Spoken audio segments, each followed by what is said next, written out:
تو میں کہہ رہا تھا اگر خاندان میں یار ہوتا تو ابو طالب جہنمی نہ ہوتا، خاندان میں یار ہوتا تو بلال جنتی نہ ہوتا۔ بلال کون ہے؟ حبشی ہے، غلام ہے، کالے کلوٹے ہیں، ان کے چہرے میں کہیں خوبصورتی نہیں۔ بلال کا معاملہ یہ ہے کہ چہرے میں کہیں خوبصورتی نہیں، ہر جگہ پر شکلی ہے، آنکھ بھی ویسے ہی ہے، گال بھی ویسی ہے، موٹی موٹی ہونٹ ان کی ہے، لیکن قرآن جائے یہ ہے تو بلال پر آپ صلی اللہ علیہ وسلم کو جب معراج ہوا تھا، آپ نے جنت دیکھا تھا، جہنم دیکھا تھا، آپ جنت میں دیکھا کہ آپ نے جنت میں دیکھا کہ آپ کے جنت میں گھوم رہے تھے، دیکھا کہ بلال کے چلنے کی آواز آ رہی ہے، بلال زندہ ہے، بلال مرا نہیں ہے، دنیا میں چل رہا ہے، لیکن آپ نے جنت کے اندر بلال کے چلنے کی آواز سنی، آہٹ سنی۔ پوچھا، واپس آئے، پوچھا بلال کون کام کرتے ہو کہ تمہاری چلنے کی آواز کو میں جنت میں سنی ہے؟ کہا میں تو کوئی کام نہیں کرتا ہوں، ہاں یہ کام یہ کرتا ہوں کہ ہر وضو کے بعد 2 کلمات پڑھتا ہوں، تو وضو پڑھتا ہوں میں، یہ میرا معمول رہا ہے۔ پہلے مطلب یہ ہے اگر خاندان میں یار ہوتا تو بلال جنتی نہ ہوتا۔ بلال میں نے کہا کتنے کالے کروڑے انسان تھے، لیکن اللہ نے کیا مقام بلال کو دیا، کیا مقام بلال کو ہے؟ بلال دنیا میں چل رہے ہیں، جنت میں چلنے کی آواز آ رہی ہے۔ بلال رضی اللہ عنہ کو اللہ نے کیا مقام دیا کہ دنیا کے اندر لاکھوں مسجد ایسی ہیں بلال کے نام بھی بنی ہوئی ہیں، بلال کو اللہ نے یہ عزت دی ہے۔ ابو طالب کو عزت نہ مل سکی، ابو جہل جب اپنے قوم پر ستار ہوا کرتا تھا وہ جہنم میں جائے گا چونکہ وہ ایمان نہ لایا۔ جو اسلام کے اندر خاندان معیار نہیں ہے، اسلام میں قبیلہ معیار نہیں ہے، اسلام کے اندر عمل معیار ہے، جو عمل کرے گا چاہے وہ کہیں کا رہنے والا ہو وہی اللہ کے یہاں پر گزیرہ ہے، اللہ کے وہی مکرم ہے، وہی باعزت ہے۔ اگر اسلام میں اگر بستی یا گاؤں یا شہر میں یار ہوتا تو شہیب رومی جنت نہ جاتے۔ شہیب رومی کون؟ روم کا رہنے والا۔ کبھی آپ سوچتے تھے کہ بلال جنت میں جائے، شہیب جنت میں جائے، میرا چچا جہنم میں جائے؟ کبھی سوچا کرتے تھے، چاہتے تھے کہ بس ایمان لے آئے، لیکن اللہ کو منظور نہ تھا۔ اللہ کے بتایا مقصود تھا کہ اے محمد ایمان آپ کے ہاتھ میں نہیں ہے، ایمان کی توفیق دینا میرے ہاتھ میں ہے، جس کو چاہتے ہم دیا کرتے ہیں۔ اس لیے اے میری ماں اے بہنوں میں آپ کو کہنا چاہتا ہوں اللہ نے آپ کو مسلمان بنایا ہے، یہ اللہ کا آپ کا فضل ہے، ورنہ ممکن تھا آپ کی پیدائش یہودی گھر میں ہوتی، عیسائی گھر میں ہوتی، آپ کی پیدائش کسی مجوس کیا ہوتی، آپ کی پیدائش کسی کفار کیا ہوتی، آپ اس نعمت سے محروم ہوتے۔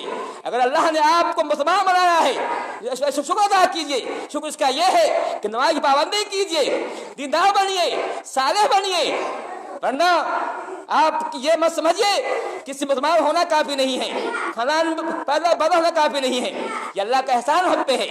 میں یہ کہہ رہا تھا کہ اسلام میں ہر معاملے میں عدل ہے، مساوات ہے، برابری ہے، انصاف ہے، انصاف کام لیا جائے، اسلام کی تعلیم ہوا کرتی ہے۔ آپ صلی اللہ علیہ وسلم نے اس کا ثبوت دیا ہے، ہر موقع پر آپ نے انصاف کا دامن کبھی نہیں چھوڑا ہے، جب بھی کوئی معاملہ آیا ہے آپ نے انصاف کیا ہے۔ آپ صلی اللہ علیہ وسلم کے بعد صحابہ کرام کا بھی معاملہ رہا ہے، انہوں نے انصاف سے کام لیا ہے۔ دیکھیے فاروق اعظم رضی اللہ عنہ، ان کے زمانے کے اندر فاروق اعظم بہت بڑے خلیفہ ہیں اور بہت ہی غیور، بہت ہی بڑے مسلمان ایماندار ہیں، ایمان والے ہیں۔ ان کے زمانے میں ایک ذمی کو ایک مسلمان قتل کر دیتا ہے، ایک مسلمان ذمی کافر، مسلمان کافر ہے، ذمی کافر ہے، ایک ذمی اسے کہتے ہیں جو کافر ہو مسلمان کو ملک میں رہے، مسلمان کو پناہ دے، جو ذمی کہا جاتا ہے۔ تو ایک مسلمان نے ذمی کو قتل کر دیا ہے، وہ ذمی اس کا وارث، اس کے گھر والے فاروق اعظم پاس آتے ہیں، کہتے ہیں کہ اے فاروق اعظم، اے خلیفۃ المسلمین، آپ ایک مسلمان نے ہمارے ایک آدمی کو قتل کر دیا ہے۔ حضرت عمر فاروق رضی اللہ عنہ کہتے ہیں کہ جس نے قتل کیا ہے اس کو ذمے کے حوالے کیا جائے، حوالے کیا جائے۔ ایسا ہی ہوتا ہے، ذمے کو ان کے حوالے کیا جاتا ہے۔ لوگوں نے چاہا تھا، لوگوں کی خواہش یہ تھی کہ کچھ فدیہ دے دیا جاتے، پیسے دے دیا جاتے، और उसको माफ करवा दिया था। लेकिन फारूक आजम ने कहा कि नहीं, इस्लाम में अदल है, इस्लाम में इंसाफ है। कोई भी हो, चाहे जिम्मी हो चाहे मुसलमान हो, जिसने नाहक कत्ल किया है, किसी को नाहक कत्ल करना इस्लाम में हराम है। चुनांचे फारूक आजम ने हुक्म दिया इस मुसलमान को जिम्मी के हवाले किया जाए। ऐसा ही हुआ, जिम्मे के हवाले किया गया और उस जिम्मी के घर वालों ने उस मुसलमान को बेदर्दी से कत्ल कर दिया। कत्ल का बाद इस्लाम में कत्ल है। आपको कत्ल करता है, कत्ल किया जाए। आपको आप नाक फोड़ा जाए, आँख फोड़ा, इस्लाम इसकी सजा इस्लाम में यही है। उसने कत्ल किया। तो कहने मतलब ये है, इस्लाम का ये अदल है। अगर इस अदल को दुनिया में नाफिज किया जाए, दुनिया के अंदर जो हंगामे हो रहे हैं, जो चोरी चकारी हो रही है, जो को वो नहीं होगा। लेकिन इस्लाम में क्योंकि हमारे यहाँ अदल नहीं है, इंसाफ नहीं है, हमारे पैसे का काम चलता है, इसमें काम चलता है। यही वजह है कि हमारे यहाँ चैन सुकून नहीं है। यही उमर फारूक है, उनका बेटा, उमर फारूक का अपना बेटा अबू सहमा रज़ी अल्लाह अन्हु शराब पी लेते हैं। इंसान है, इंसान गलती हो जाती है, इंसान कोई भी करती है, कोई भी हो, किसी की सोहबत में, किसी की दोस्ती में वो शराब पी लेते हैं। अब उस ने शराब पी लिया है। उमर फारूक को मालूम होता है कि मेरे बेटे ने, मेरे रखते जिगर ने शराब पी लिया है। हम आप होते मतलब छुपा देते, दबा देते, हम इसको जाहिर ना करते। लेकिन फारूक आजम रज़ी अल्लाह अन्हु सहाबी रसूल हैं। फारूक आजम वो है जिनकी ज़बान में कुरान बोलता था, जिनकी ज़बान पे जो वही आया करती थी। फारूक आजम रज़ी अल्लाह अन्हु बहुत ही आला किस्म के इंसान हैं। तो उनको मालूम होता है कि मेरे बेटे ने शराब पी है, और बेटा तलब करते हैं और हुक्म देते हैं कि 80 कोरमा आ जाए, क्योंकि शराब की सजा इस्लाम में 40 कोरमा भी है और हर बादशाह चाहे तो 80 बना सकता है। तो उन्होंने कहा कि 80 कोरमा आ जाए। चुनांचे उमर फारूक के बेटे को, अबू शामा को 80 कोरमा मारा गया। इसी से उसका इंतकाल भी हो गया। यह है इस्लाम का इंसाफ। इस्लाम हर मामले में इंसाफ करता है, अपना हो या पराया हो, चाहे अपना बेटा ही क्यों ना आ जाए, इंसाफ करके इस्लाम करता है। और आगे बढ़िए, तारीख के अंदर ऐसे वाक़या बहुत कम मिलेंगे। तारीख पढ़ लीजिए, दूसरी कौम में यह वाक़या नहीं मिलेगा। इस्लाम का इम्तियाज है, इस्लामी वाक़या मिलेगा। हज़रत अली ये मुसलमानों के खलीफा हो चुके हैं। हज़रत उस्मान की शहादत के बाद ये मुसलमानों के खलीफा हैं, मुसलमानों के अमीर हैं, ये मुसलमानों के बादशाह हैं, मुसलमानों के हाकिम हैं। ये एक जंग बजा रहे हैं, तलवार इनकी गिर जाती है, तलवार कहीं गिर जाती है, एक यहूदी तलवार मिलती है, तलवार यहूदी पाता है। और जब वापस आते हैं देखते यहूदी तलवार कहीं बेच रहा है। इत्तेफाक से अली वहां पहुंच जाते हैं, कहते हैं अरे ये यहूदी तलवार तो मेरी है, तलवार मेरी है। अंदाजा कीजिए, यहूदी कह रहा है नहीं तलवार मेरी है। दोनों में बहस हो आती है। हज़रत अली कह रहे हैं तलवार मेरी है और यहूदी कह रहा है तलवार मेरी है। अंदाजा कीजिए आज के अगर हमारे हुक्मरान ऐसा इंसाफ करने लगे तो शायद दुनिया के अंदर अमन और सुकून हो जाए, किसी का हक न मारा जाए। गरीब चूंकि जहाँ इंसाफ होता है, गरीब भी अपने आप को ताकतवर महसूस करता है। जहाँ इंसाफ होगा गरीब समझता है कि मैं भी ताकतवर हूँ। जहाँ इंसाफ नहीं होता है गरीब की बात कीमत नहीं होती है। क्योंकि उस समाज में इंसाफ हुआ करता था, गरीब समझता था कि मैं ताकतवर हूँ। यहूदी है वो, मुसलमानों की हुकूमत है, मुसलमानों की है, अकाजी मुसलमान का है, जस्टिस मुसलमानों का है। दाया कीजिए अली कह रहे हैं तलवार मेरी है और वो यहूदी कह रहा है तलवार मेरी है। यहूदी कहता है चलो काजी बात चलते हैं। काजी के बाद दोनों आए हुए हैं। एक तरफ मुसलमानों का बादशाह है, मुसलमानों का कायद है, मुसलमानों का खलीफा है, अमीरुल मोमिनीन है, जो तो एक अदना यहूदी है, मामूली यहूदी है। काजी शुरह के पास मामला आता है। काजी शुरह बहुत बड़े मुंसिफ काजी हुआ करते थे, इंसाफ क्या करते थे। उन्होंने कभी नहीं देखा कि मेरे सामने कौन है, आम आदमी है या कोई बड़ा आदमी है। उन्होंने हमेशा इंसाफ किया है। काजी शुरह का इंसाफ बहुत मशहूर हुआ करता है।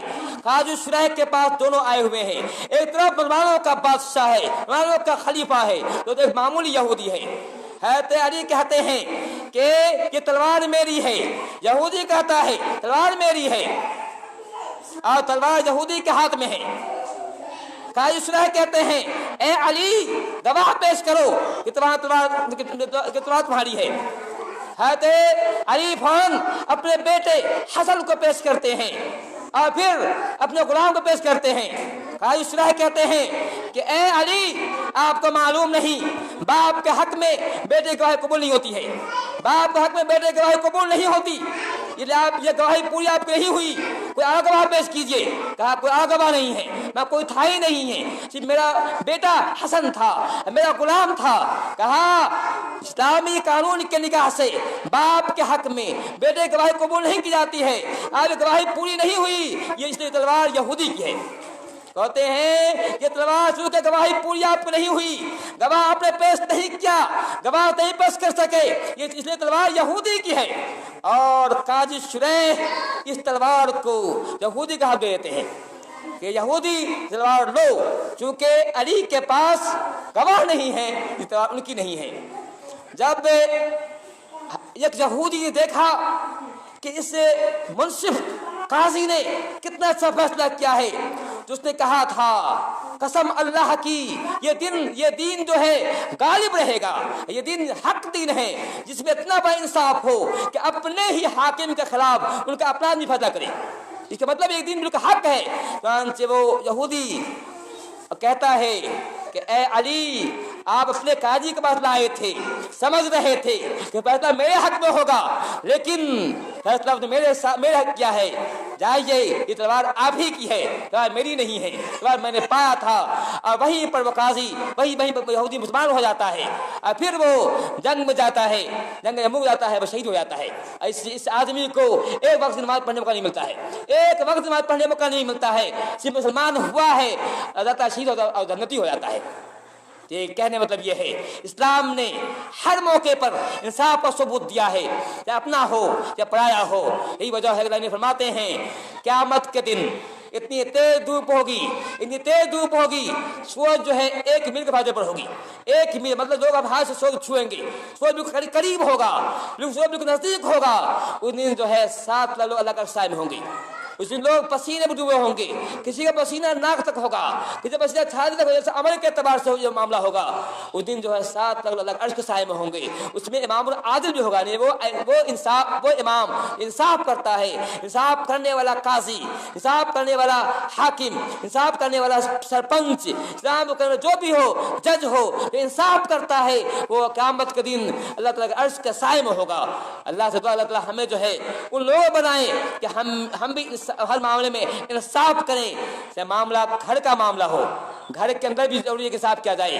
अगर किसी के पास 4 बच्चे हैं, जरूरी है कि वहां भी इंसाफ किया जाए। अगर 4 बच्चे हैं तो चारों के साथ इंसाफ किया जाए, ये इस्लाम का कानून है। इंसाफ सिर्फ पंचायत में ही नहीं, इंसाफ घर में होना चाहिए। अगर किसी के पास 4 बीवी है या 2 बीवी है, वहां भी इंसाफ होना चाहिए। अल्लाह ने फरमाते हैं कि जो लोग इंसाफ नहीं करते हैं, घर के अंदर हो या घर के बाहर हो, अपने औलाद के बीच में बेटा हो या बेटी हो, उसके बीच इंसाफ नहीं करते हैं, क़यामत में इस हाल में आएंगे, उसका 1 अंग कटा हुआ होगा, उसका 1 अंग कटा हुआ होगा, तो 1 अंग बाकी होगा।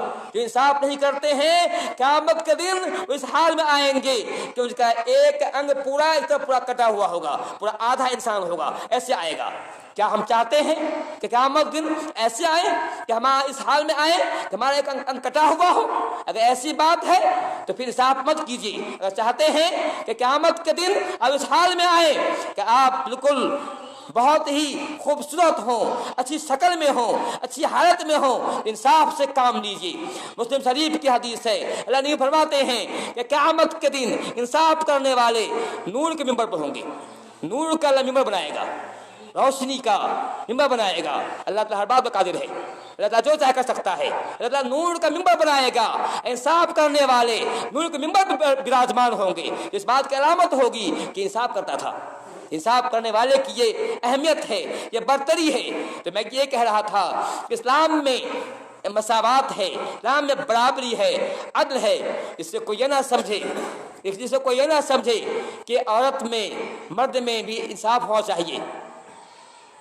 जिस तरह मर्द बाहर काम करता है, औरतें भी काम करें। हाँ, औरत काम कर सकती है, मना नहीं है, पर्दे के अंदर काम कर सकती है, लेकिन याद रखिए औरत की साख्त अलग है, मर्द की साख्त अलग है। औरत अपने एतबार से पर्दे में रहकर जो है काम करेंगी, ऐसा नहीं कि मर्द अगर जो है जैसे रहता है और ऐसे नहीं रहेगी। चूंकि इंसाफ कहते ही है कि जो जिस चीज का महल है, जो जिस तरह का है उसका मामला किया जाए। इस्लाम का मतलब होता है कि जो आदमी जिस लायक है उसका वैसा मामला किया जाए। जैसे मान लिया जाए कि एक स्टेज है, वहाँ उलमा की जगह उनकी मजलिस है, तो उलमा की मजलिस में एक आम आदमी को वहाँ बैठाएंगे तो जेब नहीं देगा, क्योंकि उनका एक मेयार हुआ करता है। हर एक के मेयार के एतबार से मामला किया जाए, जिसका जो मेयार है ये साफ है, साफ मतलब ये नहीं सब बराबरी किया जाए। तो ये मतलब ये है, मैं ये कह रहा था कि इस्लाम में इंसाफ की, अदल की तालीम दी गई है।